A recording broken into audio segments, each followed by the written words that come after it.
Election की तारीख देने का इख्तियार सुप्रीम कोर्ट का नहीं। इंतखाबात केस में वफाकी और निगरां हुकूमत पंजाब ने सुप्रीम कोर्ट में जवाब जमा करा दिया। वफाकी हुकूमत के फैसले पर नजरसानी की इस्तदा, निगरां हुकूमत की सूबे में फौरी इंतखाबात की मुखालफत। कहा गया तारीख देकर इख्तियारात की आईनी तकसीम की खिलाफ वर्जी हुई है। इलेक्शन कमीशन के इख्तियार को गैर मुअस्सर कर दिया। पंजाब में इलेक्शन से आम इंतखाबात मुतासिर होने का खदशा है। 9 मई के बाद सूबे में सिक्योरिटी हालात तब्दील हो गए हैं। इलेक्शन के लिए 5,54,000 सिक्योरिटी एहलकार दरकार होंगे। इस वक्त अगर इलेक्शन हुए तो सिर्फ 77,000 की नफरी दस्तियाब होगी। इलेक्शन कमीशन की नजरसानी की दरख्वास्त पर समाअत कल होगी।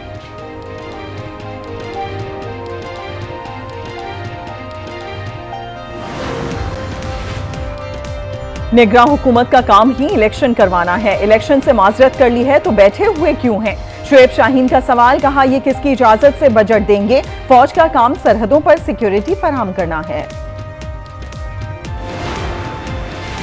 तहरीक इंसाफ ने मुल्क भर में आर्टिकल 245 का निफाज सुप्रीम कोर्ट में चैलेंज कर दिया। आर्टिकल का निफाज और क्रैकडाउन कलदम करार देने की इस्तदा। कहा गया आर्टिकल का इस्तेमाल सियासी मकासद के लिए नहीं किया जा सकता। मुतालिका कवानीन के तहत अदालतों में ट्रायल बुनियादी हुकूक के खिलाफ है। आइन हर शहरी को शफाफ और मुनसिफाना ट्रायल का हक देता है। कभी हजारों कारकुनों और लीडर्स का मुतालिका अदालत में ट्रायल नहीं हुआ।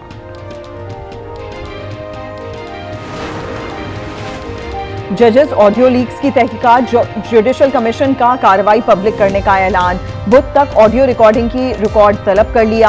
ऑडियो लीक्स में शामिल अफराद की फहरिस्त भी मांग ली। अटॉर्नी जनरल को ऑडियोज की तहकीकात के लिए मुताल्लिका एजेंसी का तयन करने की हिदायत।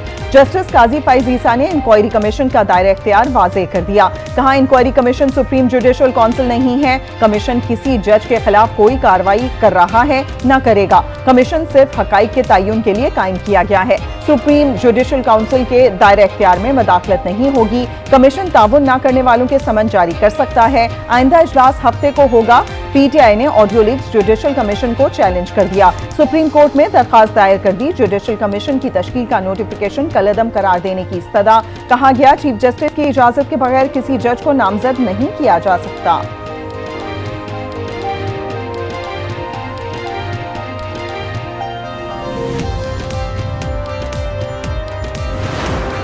आलमी कवानीन की खिलाफ वर्जी, मोदी सरकार की हटधर्मी, मकबूजा वादी में मुतनाज़ G20 इजलास। भारत को सिफारती महाज पर शर्मिंदगी का सामना। तुर्किया, चीन, मिस्र और सऊदी अरब ने हरी झंडी दिखा दी। मोदी सरकार के ओछे हथकंडे अमन दिखाने के लिए वादी छावनी में तब्दील। हुर्रियत कॉन्फ्रेंस की अपील पर मुकम्मल शटरडाउन हड़ताल। LOC के दोनों जानिब मुजाहरे और एहतजाजी रैलियां।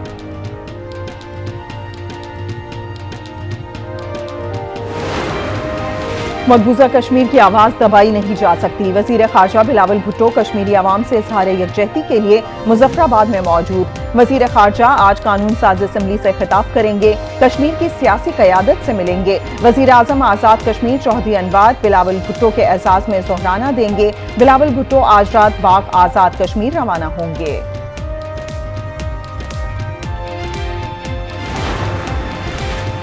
भारत दुनिया को गुमराह कर रहा है। G20 के नाम पर कश्मीरी आवाम की जिंदगियों को अजीरन बना दिया गया।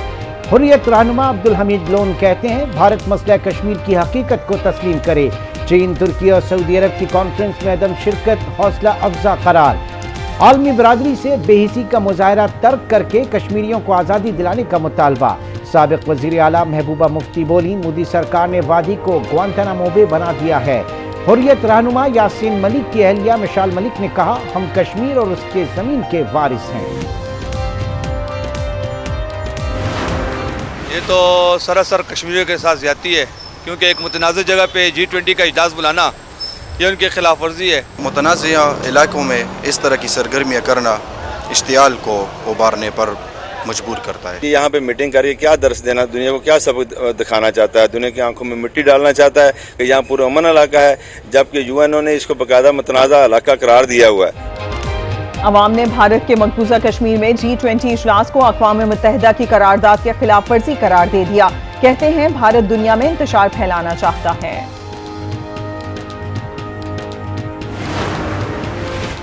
इमरान खान को महकमा एक्साइज एंड टैक्सेशन ने लग्जरी टैक्स का नोटिस भिजवा दिया।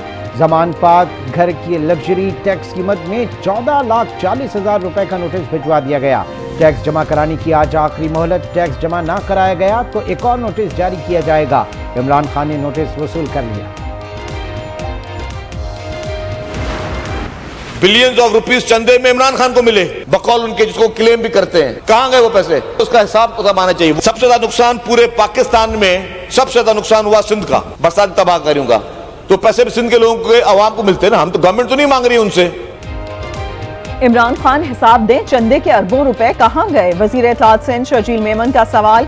सिंध असेंबली के इजलास में कहा कि इमरान खान सिर्फ एक मरतबा फोटो सेशन के लिए सक्खर आए, मगर अवाम ने ऐसा हशर किया कि उन्हें भाग कर जाना पड़ा। पीपल्स पार्टी हर मुश्किल घड़ी में अवाम के साथ खड़ी रही। हमारा जीना मरना अवाम के साथ है। इसके अलावा हमारे पास इक्तदार में आने का कोई रास्ता नहीं।